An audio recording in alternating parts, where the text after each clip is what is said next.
Bizi imanla dolduran Yüce Allah'ın kutsal adıyla. Ya Rabbi, çıktığımız gaza yolunda tuzakları bertaraf eyle. Düşman karşısında uyanık olmayı nasip eyle. Ya Rabbi, pusatımıza zülfikar kudretini, yüreğimize Hazreti Ali cesaretini ver. Kardeşliğimizi, birliğimizi, dirliğimizi bozmak isteyenlere fırsat verme. Yalnız senden yardım diler, yalnız sana boyun bükeriz. Bizi sensiz bırakma Allah'ım.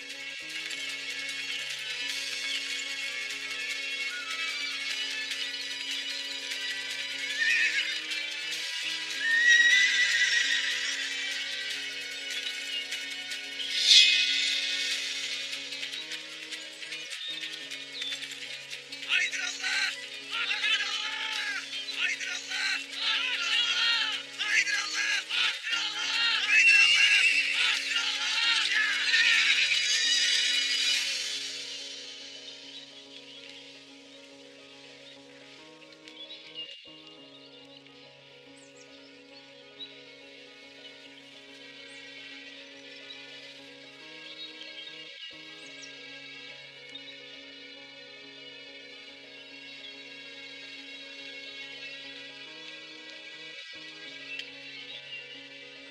Emniyeti sağladık efendim.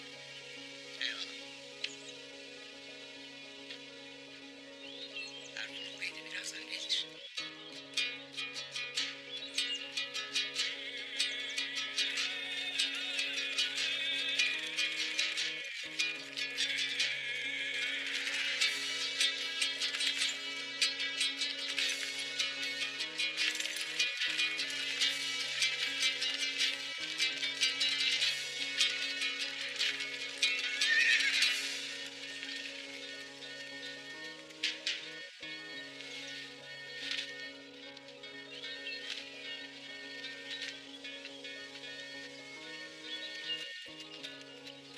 Selamünaleyküm.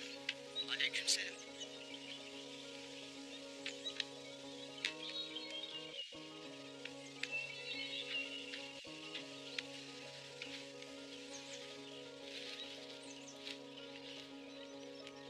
Sultanımızın sana selamı var. Hizmetlerinden ziyadesiyle memnun. Duydum ki köpek vezir olmuş. Bazen kirli işleri yapabilmek için kirli adamlara ihtiyaç olur. Devlet her daim temiz olmalıdır. Kirin kaynağı olan bataklığı temizlemelidir ki bir gün o bataklıkta kendi boğulmasın. Sultanımızın bir bildiği vardır şüphesiz. Ben de öyle ümit ederim. Sultanımız sana yeni bir vazife verdi. Şeref duymuşlar. Sen Karacahisar'ı fethedeceksin. Karacahisar kilit hükmündedir. Karacahisar'ı fethedersek Konstantin'e kadar olan bütün Bizans topraklarını ele geçirebiliriz. Hainleri temizledik. Şimdi fetih vaktidir.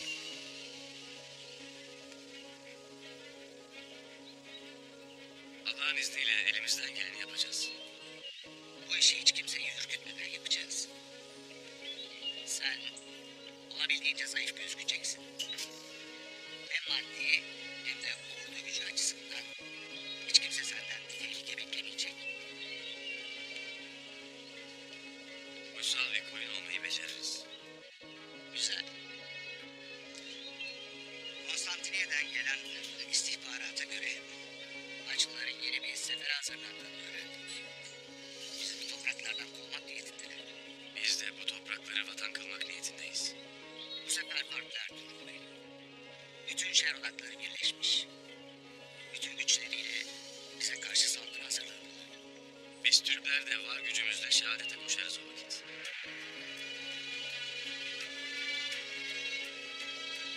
O yüzden hızlı hareket edip onlara set olacağız. Eyvallah. İstediğimiz tam da budur. Savunma düşman topraklarında başlar. Aksi takdirde vatan elden gidebilir.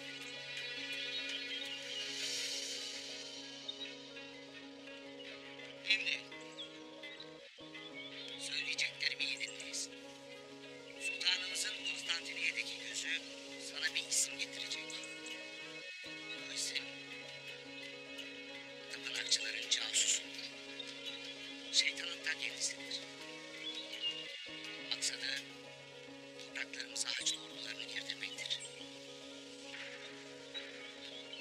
Sparta'nın Konstantiniyedeki gözünü iyi tanırım.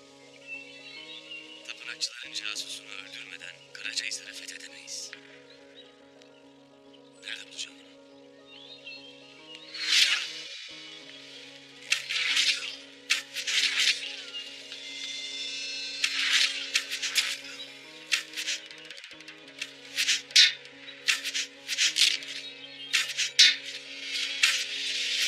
Nerede?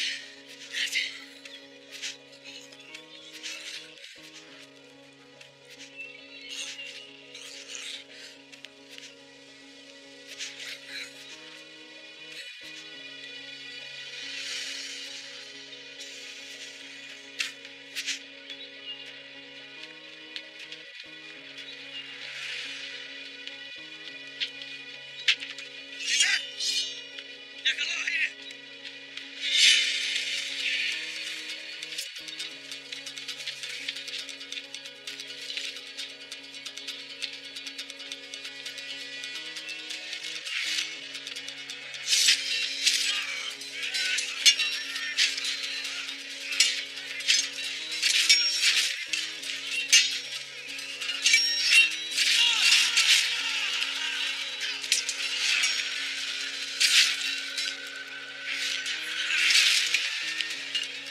sustu.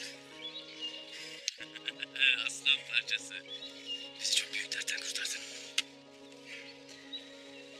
İki düşmanımız var beyim. Biri bu görünenler. Diğeri de görünmeyen köpekler. Ya kardeş daha iyi ya. Biri biter biri başlar. Talimsiz kalmayız biz de. Gayrı cengimiz başkadır. Bu topraklarda her daim uyanık olmak zorundayız. Oyunun içinde oyun vardır. Bu tuzakları bozmak için gayrı biz de onların anladığı dilden konuşacağız. Onların dillerini koparalım. Dilsiz kalsın, soysuzlar. Kutlu yolda sefer için gayrı biz tuzaklar kurup onları pusuya düşüreceğiz. İlk önce şehitlerimizi defnedelim. Sonra Hanlı Pazar'ın yolunu tutacağız. Eyvallah beyim. Eyvallah beyim.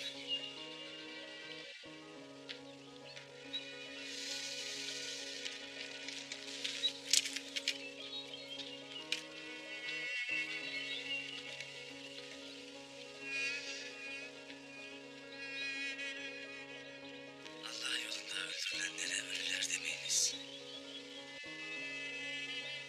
Aksine onlar diridirler. Ancak siz göremezsiniz.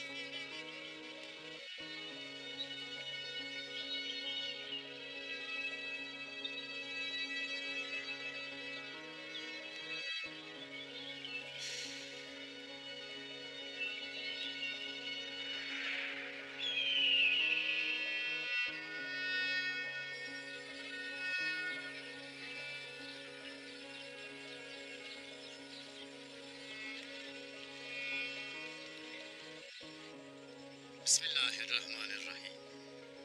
Eline, beline, diline sahip olasın. Rızkı hüdadan gayrı kimse de aramayasın. Hünerini, zekanı hayır dışında harcamayasın.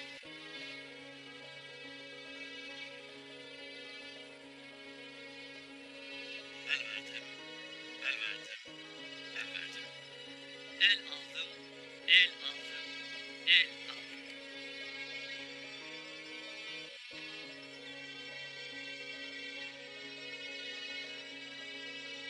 Canı incitmeyesin, belini kirletmeyesin, gözünü haramla doyurmayasın. Dertlere derman olmak, şifayı haktan bilmek. Ustama layık bir şifacı olmak için İTES'e çalışacağım. Eyvallah, evlat, eyvallah. Allah fark etsin. Gündüz! Gündüz! Gündüz! Kardeşim!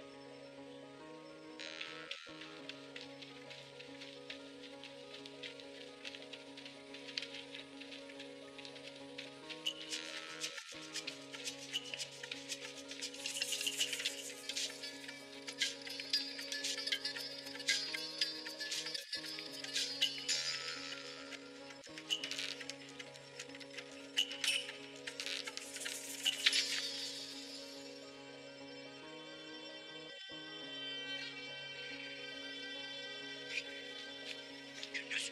Kardeşim!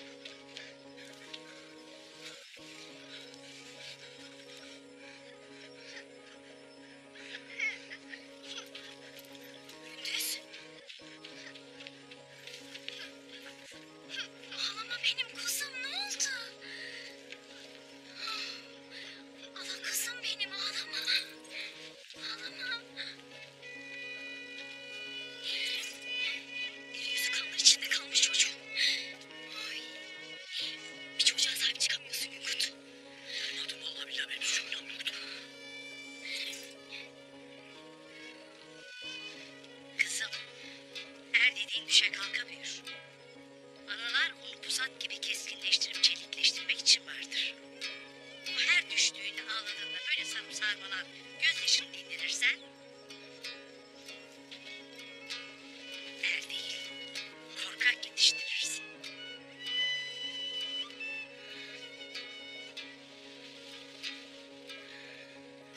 Haklısın ana.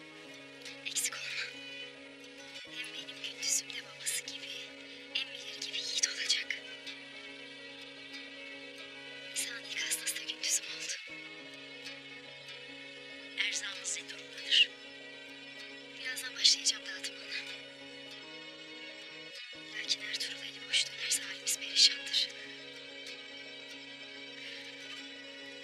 Sen işin başına git. Ben gündüzle ilgilenirim. Kuzum, Günkut, sen de yardım et. Kuzum.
ateş havarileri, Musa'nın ticaret bilen sürgünleri, Muhammed'in yiğit savaşçıları, Simon'un pazarı gücünüze güç katsın, keseleriniz altınla dolup taşsın, mallarınız değer bulup mülkünüz çoğalsın diye hizmetinizdedir. Kalabalıkta Sultan Alaaddin Cansu'nu nasıl atacaksın abi? Gözlerin senden olanı tanımaz. Gönlünden seninle yürüyeni bilmezse Cenk'i çoktan yitirmişsindir kardeş. İyi. Bakalım burada pusatımızın kısmetine ne düşecek? Kardeş, tek durursan kısmet pusatımıza değil, kesimize düşer. Kesin kardeş. İpeyi Kaşmir'le buluşturan, şaraplarınızı lezzetle coşturan, sofralarınızı baharatla büyüleyen, evlerinizi kumaşlarla süsleyen, Allı Pazar'ın sahibi Simon sizi bekler. Gelin, gelin, gelin. Beni takip edin. Ya kardeş, bu yerden bitme. Yavuldaki gırtlak bizim köşelere dek dur. Mevtarda böyle böğürür, yerden bitme. Pazarda bu sırtımızdan sıkılacak. Pazarı kurmak kimin aklıysa bundan korkulur abi. Yani. Konstantiniyye'deki ahmaklar nasıl olur da kim gibi sultanın cansusundan saklayamaz?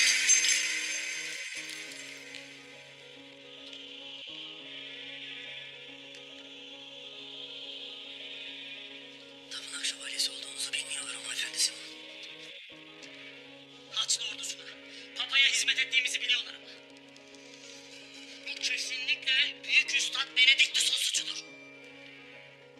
Bunun bedelini ödeteceğim. Bunun bedelini onlara ödeteceğim. İlk fırsatta bu hadiseyi tapınak şövalyelerinin yüce konseyine götüreceğim. Ahmaklıkları yüzünden neler olacağını düşünmezler mi lan? Ya İznik'ten Konya'ya kadar kolları uzanan yapımız çökerse? Ya Sultan Alaaddin'in ordusu Haçlı ordusundan önce gelip bu toprakları fethederse? Lanet olsun. Kim olduğunu bile öğrenemedik. Ne yapacağız efendi Simon?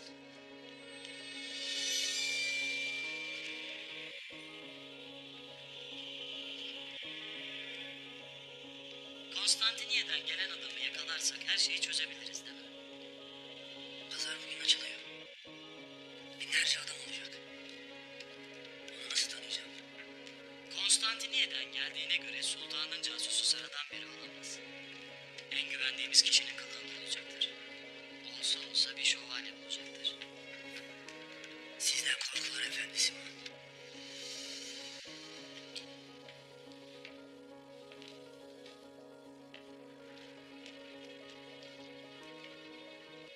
Han yoluna tuzak kur. Gördüğün ilk şövalye pençelerinin arasına düşsün.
Uzun bir kışı yakıp kavuran cehennem gibi bir yazı ardımızda bıraktık. Keselerimiz çil çil altınlara aç. Uğursuz kış rüzgarları yüzümüzü kesinceye kadar pazarım da, hanım da hizmetinizde. Elbette satacak malı ve kesesinde altını olanlar. Konstantinopolis'ten Çin'e kadar dünyanın en değerli mallarını bu pazarın tezgahlarında bulacaksınız. Mallar sizinse tezgahlarınız da, tezgahlarınızdaki malların emniyeti de benden sorulur. Bilenler bilir, bilmeyenler anlatsın. Bu pazar Simon'un pazarıdır. Gözünüzde, gönlünüzde altına doysun dilerim. Simon Efendi, Bizans'ın imparatoru Yohannes Batakis ise sen de bu pazarın imparatorusun. Çok yaşa Simon, çok yaşa, çok yaşa.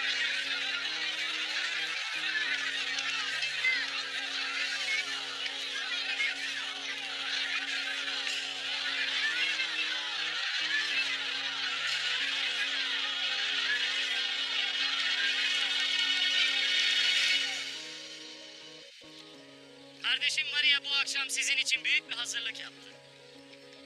Herkes bu büyük lezzetin tadına baksın.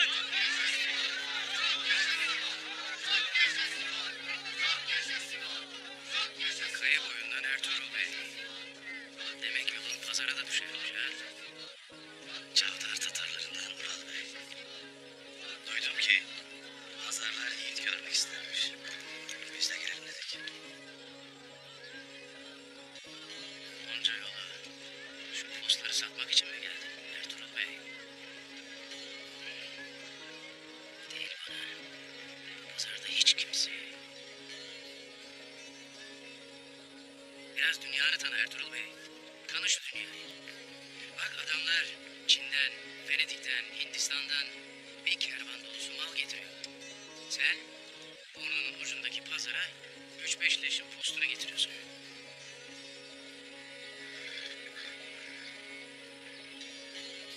Bak şu adama.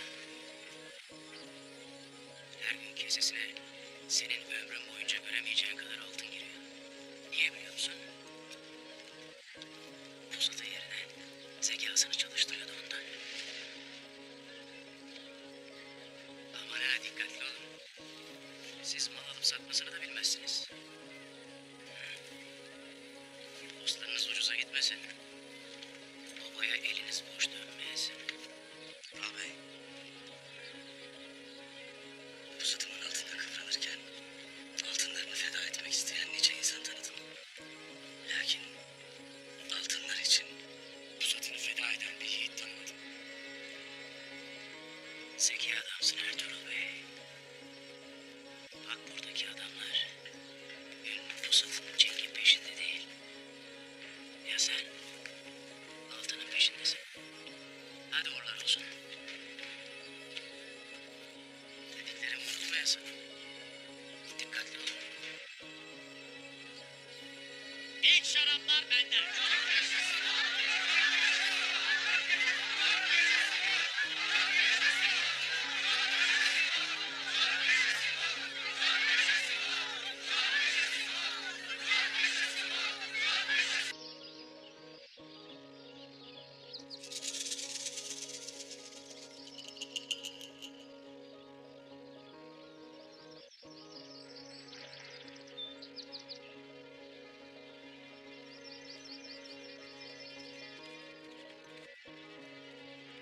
Sakin ol. Adamız bu değil.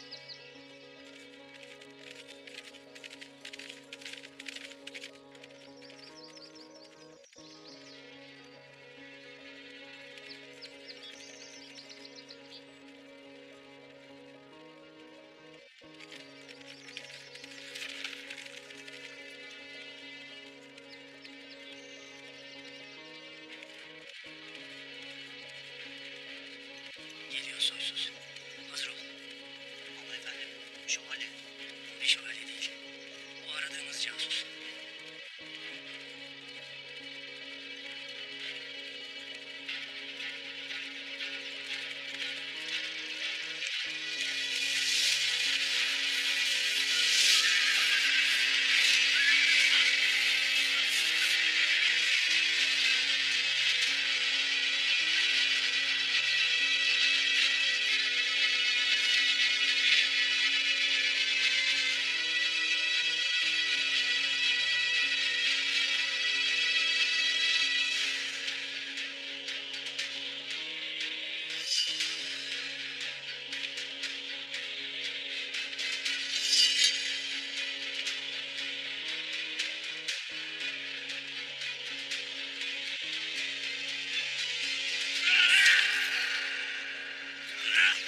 bağlayın bu adamı.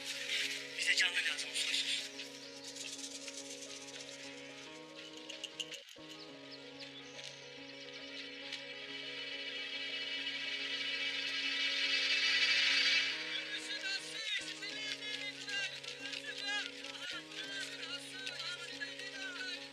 Abi, burası iyi sanki. Burada posteri satabiliriz. Tezgahı buraya açalım. Emrin olur beyim, emrin olur. Ya, ulan kardeş de burada olaydı. Olaydı da hamallığı ona yaptırırdık. Hadi bismillah.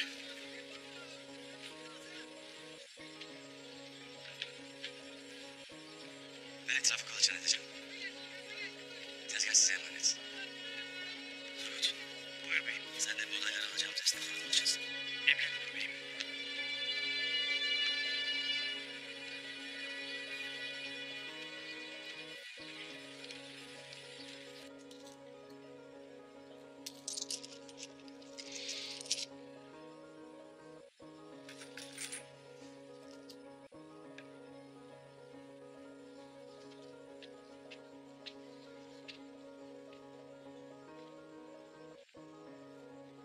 Bunca altını ne yaparsın merak ederim Simon Efendi.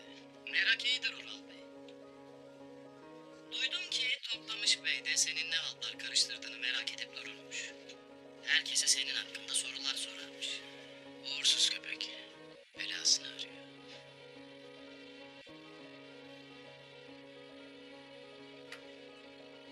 Vakti gelince onun icabına bakarsın.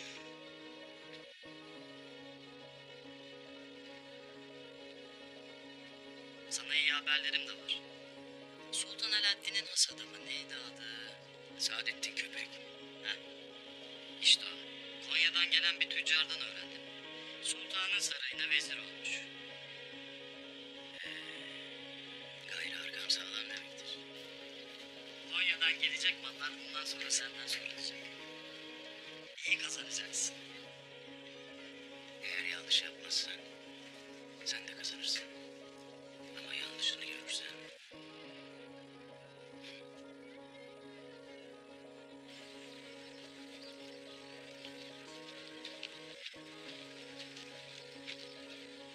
Kendine çok güvenen adam.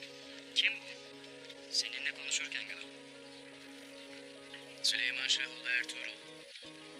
Cenk'te mahirdir. 3-5 leşin postunu satmak için gelmiş.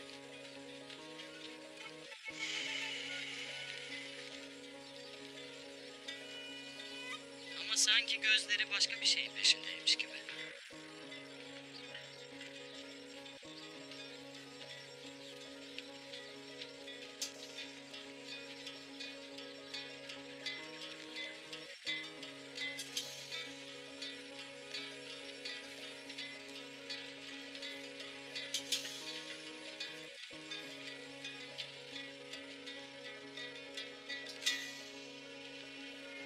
Allah'ım sen bana yardım eyle. Sultanın gönderdiği yiğitle buluşmak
düşman senin hayrınadır evladım. Bilesin. O bileği taşı gibi öfkemi bilemektesin. Yazıktır, günahtır. Ölürsen kendi çukurunu doldurursun. Ben senin gözyaşlı anana üzülürüm. Söyle bana hadi de, bizim mallarımızı sen mi içettin? Benim bir suçum yok. Ben masumum. Dilin çözülene kadar yumruğun çözülmez bile siz soykurasıcı herif. İç etmenin ne demek olduğunu öğreteceğim sana.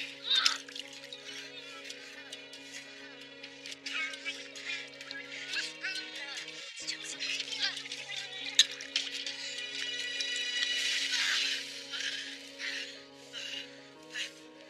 Öt bakayım.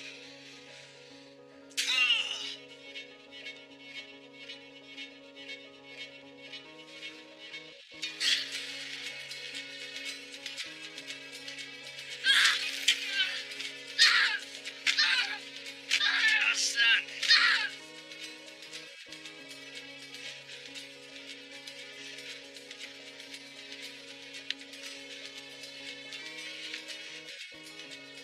Tatar ovalarının erleri senin kadar yürekli olaydı.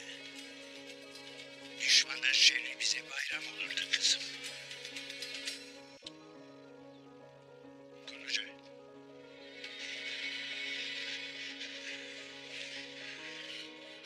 Kızım, aslanın merhametli ellerine bıraktım seni. Anlamadın. Bakalım benim şefkatim senin dilini çözer mi? Aslan kızımın suallerine sessiz kaldığına göre kulakların işitmez belli ki. İşitmeyen kulağın neden de işinir ki?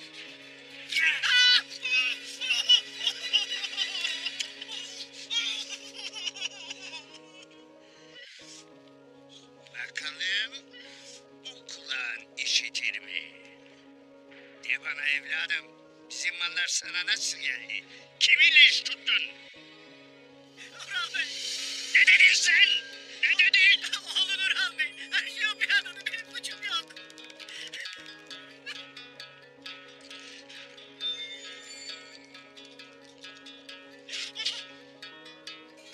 Beyim yapma. Ölürse Ural Bey'le yüzleştiremeyiz onu.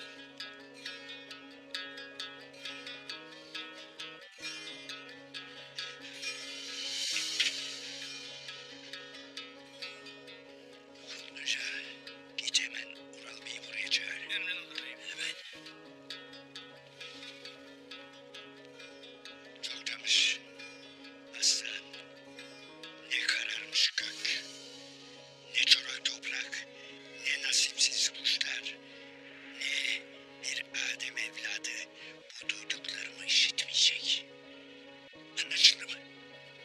Anlaşıldı. Emredersin beyim.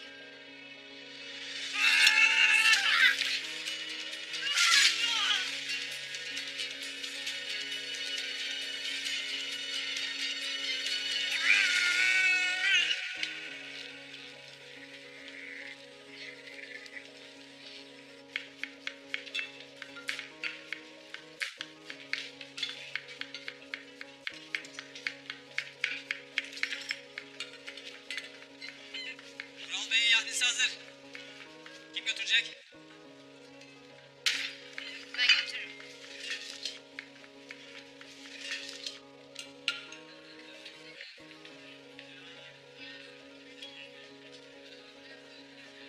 Aşığım sana Maria. Aşkın yüreğimi dağlar. Bana evet de. Evet de ki abinden seni isteyeyim.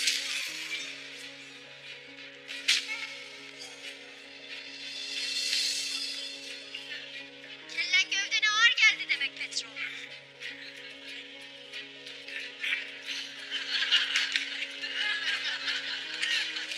Git başka çöplükte içerim.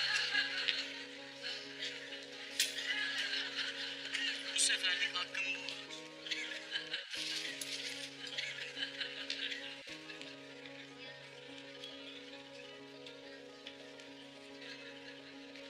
Size kendi ellerimle yahni yaptım Ural Bey.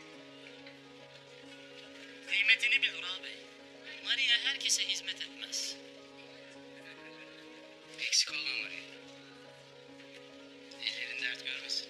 Afiyet olsun beyim.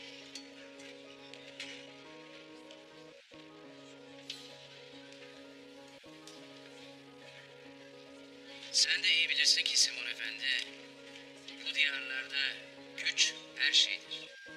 Altında gücün kamçısıdır. Ama 2-3 kervandan gelen altından bir halt olmaz. Gayrı devlerle aşık atmak isterim.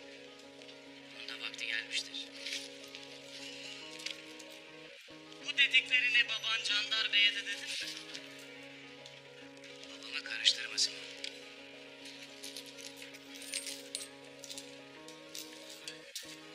Evlerle aşık atmak istersin. Anlarım. Lakin bu söylediklerin lafla olmaz Ural. Daha babana bile sözün geçmezken nasıl olacak bu dedikleri? Nasıl olacağını göreceksin. Hem de tez zamanda. Ural Bey, Candar Bey'im Toktamış Bey'le dükkanda sizi bekler. Hemen gelesiniz. Mesele neymiş Kutluca? Geldiğim vakit görürsün beyim.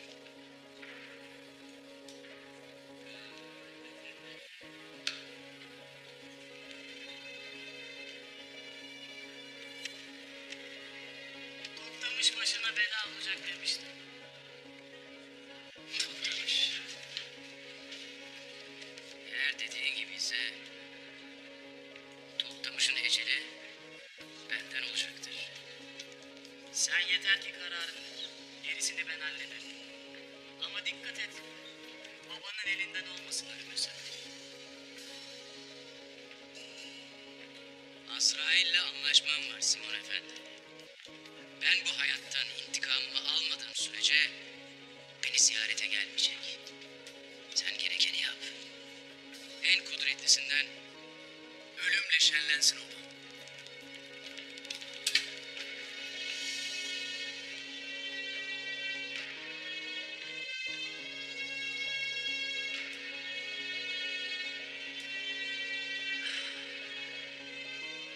Vakit geldi Mari. Kara dolun tatlı şerbetini hazır et.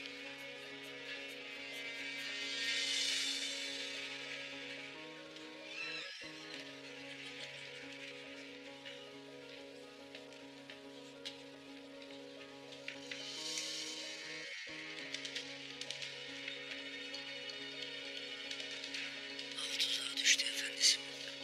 Tahmin ettiğiniz gibi şövalye kılığındaydı soysuz. Onu aşağı aldım.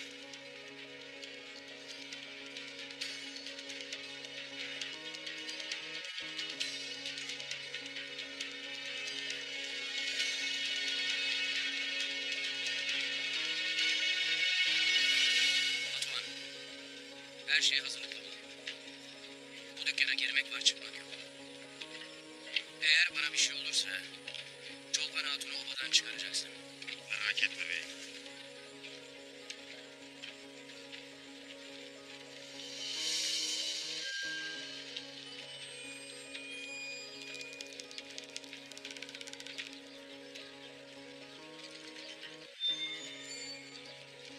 Git buradan Batuhan.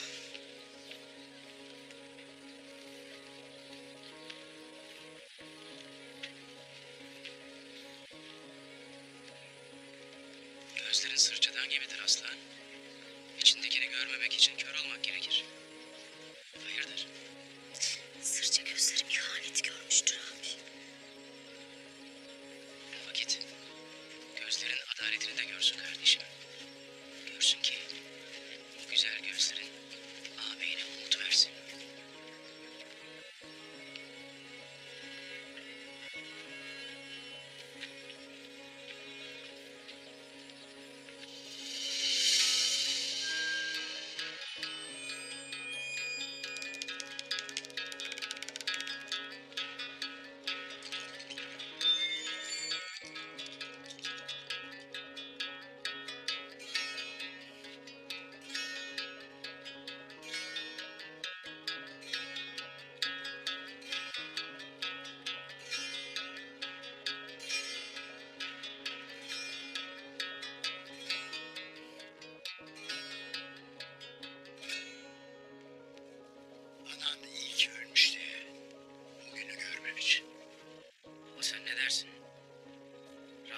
benden ne istersin?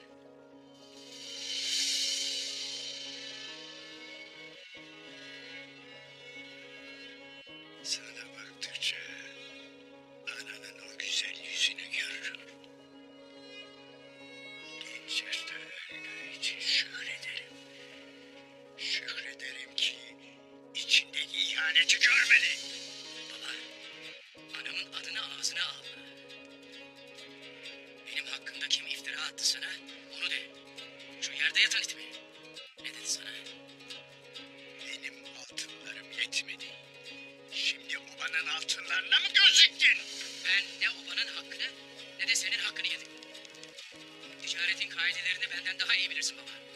Obanın ticaretini benim omuzlarıma yüklediğin andan itibaren dişimle tırnağımla çalışıp otağını altınla doldurdum. Bunu bilin. Gerisi sizin meselenizdir. Belli ki bu it ölmeden önce söyledikleriyle sizi ikna etmiş. Kararınızı verip cezamı kesmişsiniz.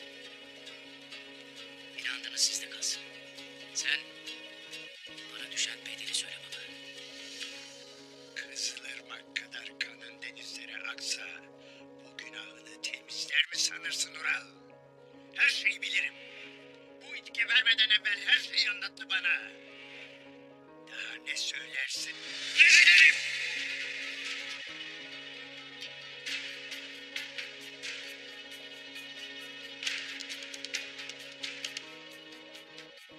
Bu it kadar gözünde değerim yoksa sana son sözüm şudur.